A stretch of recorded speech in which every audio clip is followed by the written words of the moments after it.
நான் இந்த இளைஞர்களை நாராயணனாகவே உணர்கிறேன். நரேந்திரனை முதலில் சந்தித்தேன். அவனுக்கு உடல் உணர்வே இல்லை. என் கையினால் அவனது மார்பை தொட்டதுமே புற உணர்வை இழந்து விட்டான். சுய நினைவு வந்ததும், ஓ, என்னை என்ன செய்தீர்கள், எனக்கு அம்மா அப்பா இருக்கிறார்களே என்று கூவினான். இதேபோல்தான் எதுமல்லிக்கின் வீட்டிலும் நிகழ்ந்தது. அதன் பிறகு நாட்கள் செல்ல செல்ல அவனை பார்க்க வேண்டும் என்ற ஏக்கம் என்னுள் படிப்படியாக வளர்ந்து அதிகமாயிற்று. அவனை பார்ப்பதற்கு என் உயிரே துடித்தது.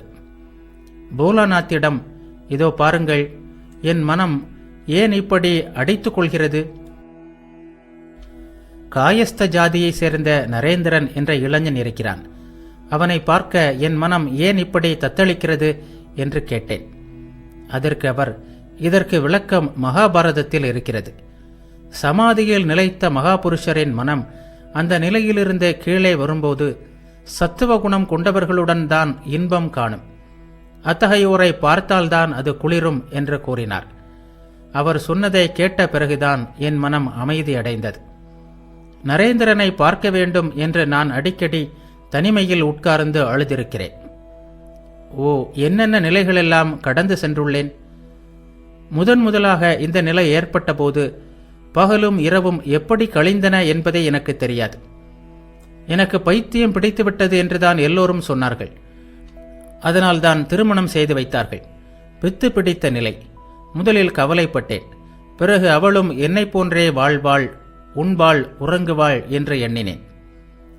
ஒருமுறை மாமனார் வீட்டிற்கு சென்றிருந்தேன். அங்கு சங்கீர்த்தனம் விமரிசையாக நடைபெற்றது. நஃபர் திகம்பரனின் தகப்பன் என்று பலர் வந்திருந்தார்கள். நிகழ்ச்சி நன்றாக நடந்தது.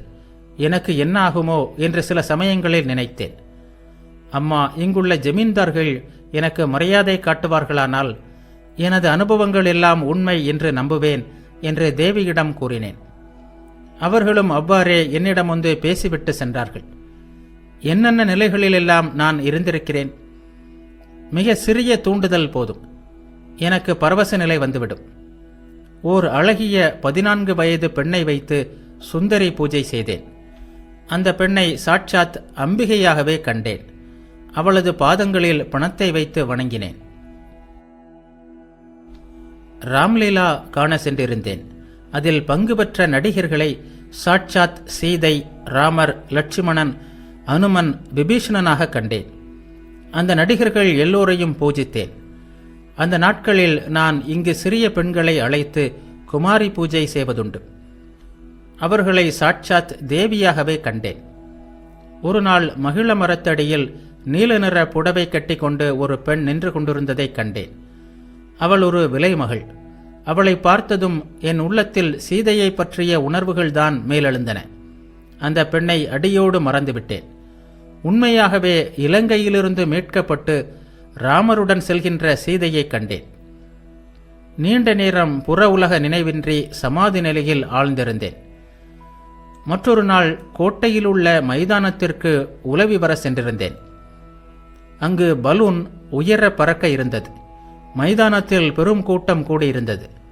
அங்கே ஒரு மரத்தடியில் சாய்ந்து நின்று கொண்டிருந்த ஓர் ஆங்கிலேய பையனின் மீது திடீரென்று என் பார்வை விழுந்தது.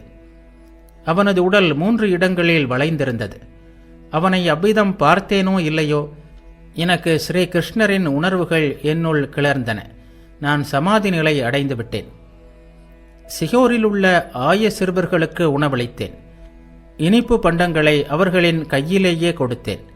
அவர்களை பிருந்தாவனத்து 1000 சிறுவர்களாகவே கருதினேன். பிறகு அவர்களின் கையிலிருந்து வாங்கி உண்ணவும் செய்தேன். அந்த நாட்களில் எனக்கு பெரும்பாலும் புற உலக நினைவே இருக்கவில்லை. மதுர்பாபு தனது ஜான் பஜார் மாளிகைக்கு என்னை அழைத்து சென்று அங்கேயே சிறிது காலம் வைத்திருந்தார். அங்கே என்னை நான் தேவியின் பணிப்பெண்ணாகவே கருதினேன்.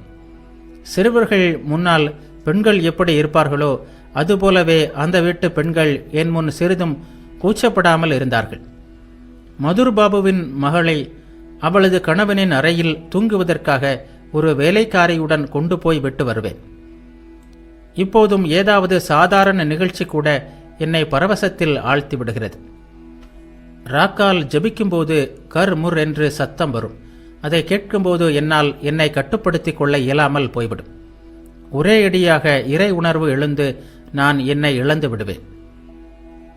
குருதேவர் தமது பெண்மை இயல்பு நிலைகளை பற்றி மேலும் கூறினார். ஒரு சமயம் பாகவதர் ஒருவருக்கு நான் ஒரு பாடகியின் பாட்டு பாவனைகளையெல்லாம் நடித்து காட்டினேன். உங்கள் பாவனைகள் அப்படியே கச்சிதமாக உள்ளது. இதையெல்லாம் நீங்கள் எப்படி தெரிந்து கொண்டீர்கள் என்று அவர் என்னை கேட்டார். இவ்வாறு கூறிவிட்டு குருதேவர் பாடகியின் பாவனைகளை பக்தர்களுக்கு நடித்து காட்டினார். யாராலும் சிரிப்பை கட்டுப்படுத்த முடியவில்லை.